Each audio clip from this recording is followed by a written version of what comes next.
How to add Google Forms to Facebook page. Hello guys and welcome to this new tutorial. Today I'm going to show you how easy it is to add your form on Google Forms to your Facebook page. All you need to do is to follow up the tutorial from the beginning to the end and you will be good to go. The first thing that you need to do is to head over Facebook. Then you need to open up the page manager. Right there we have the page manager open of our page. So all we need to do right there is to prepare our Google form. As you can see here, let's go ahead and set this form. For example, I'm going to set this football questionnaire. So here we have a questionnaire or a form. All we need to do is to click on send. Then we are going to send via. Right there we are going to get the link. So the first thing that you need to do, or you can go ahead and notice, is that the link is a little bit long.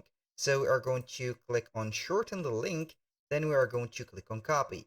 Now back to the Facebook. And now we are going to see here the page. As you can see, we have a three dot right there. We are going to click on it. Then we are going to click on add an action button. Here in this case, I have it right there hidden. But in certain cases, they will see the add action button right there on the in the place of the C dashboard. So we are going to click on add action button. We are going to try it. And now we are going to see here the option that we can add.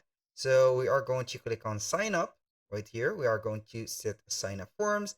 Then we are going to click on next.